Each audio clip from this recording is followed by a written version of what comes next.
I think that people should come to see me in Keeper at the Hollywood Fringe because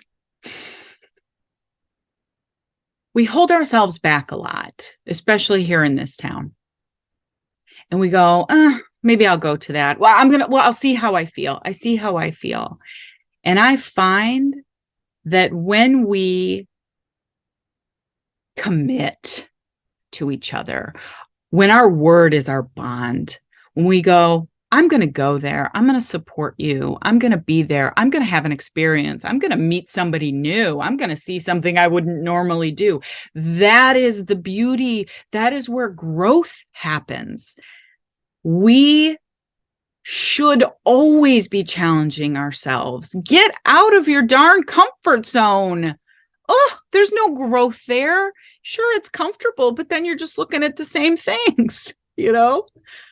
So yes, everybody should go to the Fringe, see Keeper, see these wonderful shows. My goodness. Yeah. Hi, I'm Michelle Murphy, and I wrote my solo show Keeper, performing at the Hollywood Fringe 2023. If you'd like to learn more about my wonderful solo journey, give a little listen. Keeper is my first solo show, and the idea for it came, I'm going to take you back in time to my senior year of college, 1998. And in order to graduate, we all had to do a 15-minute solo show. And I didn't do it.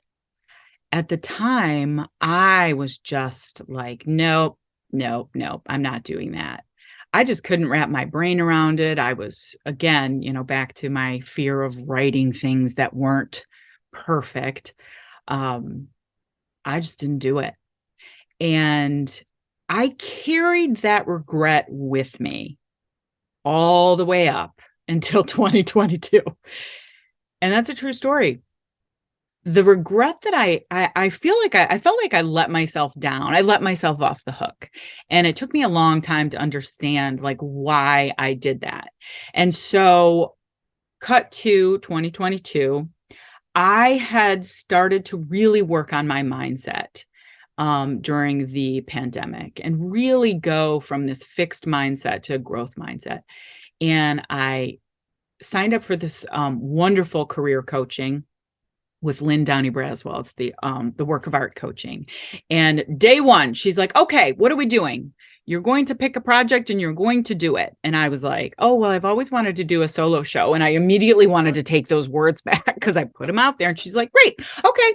So we're picking the theater and the date, and you'll find a director and off you go.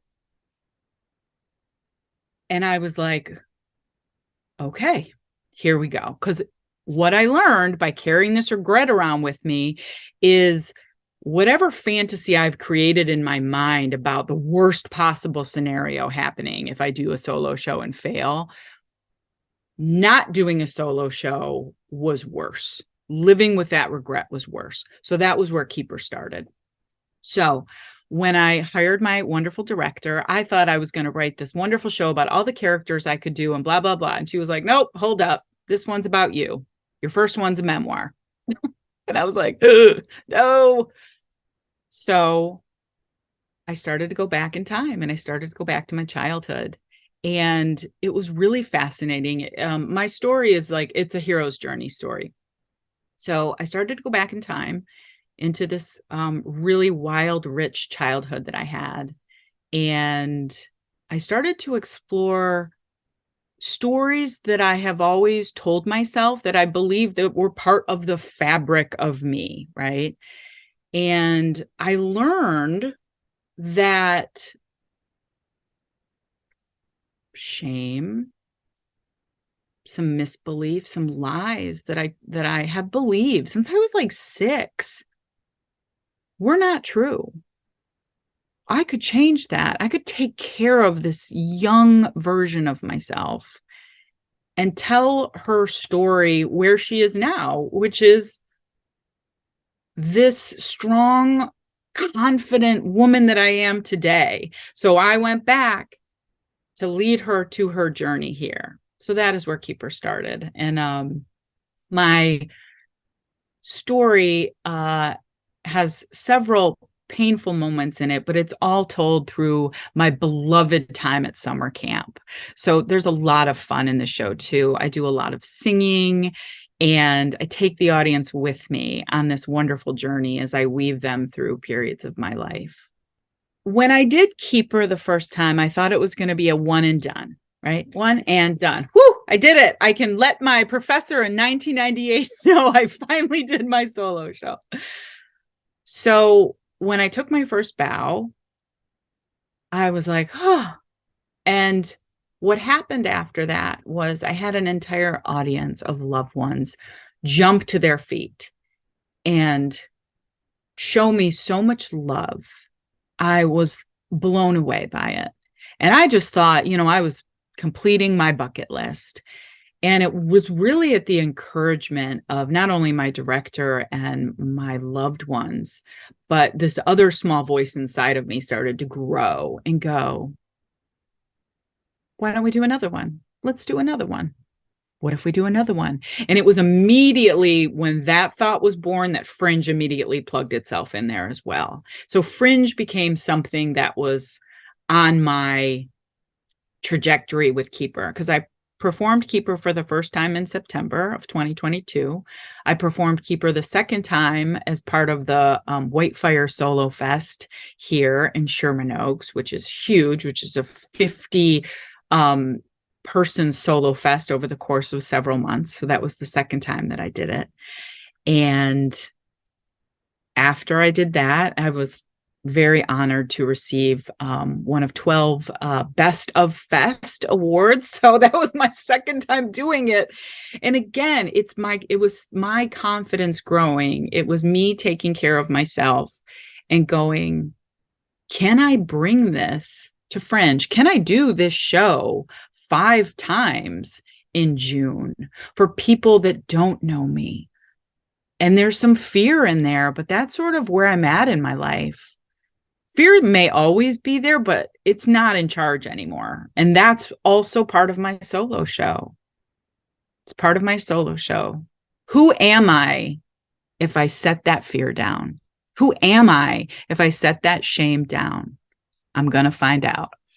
So I wrote and performed, and I'm producing Keeper at the Actors Theater. And my director is Juliette Jeffers. And what's really wonderful about Juliette has 5 other solo shows in Fringe. She is she's a solo artist herself, and she directs other creatives. She's also an incredible film and TV actress as well. She's got a huge resume and she's super busy. But what's really great about this Fringe that I love that the 5 performers are also going to be a representation of her. The solo journey can be solo. It's really challenging doing things by yourself.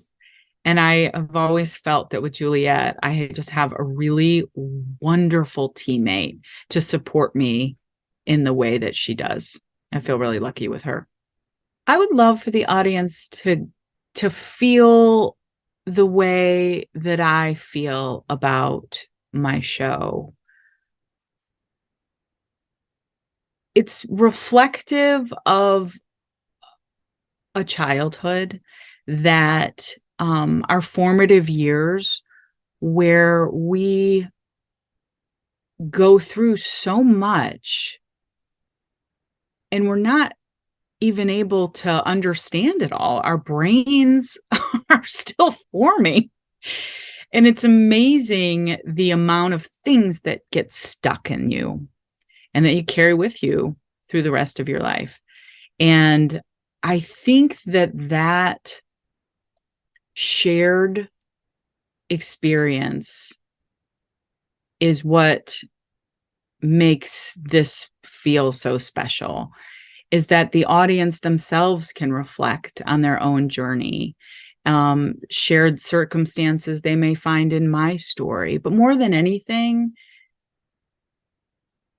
I did something and am doing something that scares me to do. but darn it, I'm doing it anyway. And I think that message, if that is a baton that I can keep passing to people, I'm going to keep doing it.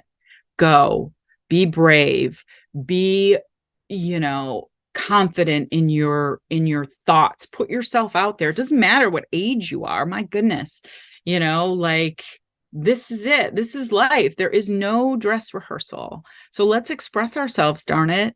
And thank you for coming to see my show. I really appreciate it. What am I looking for when I'm doing my show at the Fringe Festival? There is something in when I perform where the part of me is present, and then there's another part of me that's sort of watching myself, right? It's how you can take in, like, oh, I'm going too fast, or oh, that didn't land. You know what I mean? Like you're sort of self-judging yourself, right? Which is really complicated. Look what I'm doing with my hands. This looks very complicated. So what I have really loved is when I can get rid of that. I'm not watching myself. I am 9 years old. I am on my camp bus, and I am headed to the greatest place on earth. And the theater that I'm at, the little theater, I chose it for a specific reason. It's 26 seats. It's tiny. It's intimate. And I chose that intimacy because that is what I really love, is that we are going to have this experience together. We're right there. I mean, I'm a little nervous that I'm going to be spitting on everybody. I hope not. But that kind of intimacy, that kind of proximity, I share completely shame, vulnerability, joy, pain. I love that we are going to go on this little magic ride together. And that's what I'm really looking forward to. When I'm done performing, sometimes I go, did I say everything? Because I don't even remember. It was like I just ejected the tape. And the only thing that tells me that I did my job that day is when I can look out in the audience and sort of see that collective experience. It's magic. I think that people should come to see me in Keeper at the Hollywood Fringe, because we hold ourselves back a lot, especially here in this town. And we go, maybe I'll go to that. I'll see how I feel. I see how I feel. And I find that when we commit to each other, when our word is our bond, when we go, I'm going to go there, I'm going to support you, I'm going to be there, I'm going to have an experience, I'm going to meet somebody new, I'm going to see something I wouldn't normally do. That is the beauty. That is where growth happens. We should always be challenging ourselves. Get out of your darn comfort zone. Oh, there's no growth there. Sure, it's comfortable, but then you're just looking at the same things, So yes, everybody should go to the Fringe, see Keeper, see these wonderful shows. My goodness. Yeah. Events like the Hollywood Fringe Festival 100% need the support of the community, especially right now. I mean, it's 2023. We're right in the middle of the writer's strike in Hollywood. We have a potential SAG strike coming up. Like all the artists right now, creatives are fighting to be heard, to be appreciated, to make their art, to make a living. And my goodness, what better opportunity is there right now to come see the hundreds of performances available, all of these wonderful creatives in one place for 1 month. I mean, literally within miles of each other. I think the timing of Fringe is incredible this year. My goodness, get off that picket line, take a break, go see shows, the timing is perfect. Creatives, we are needing to be heard.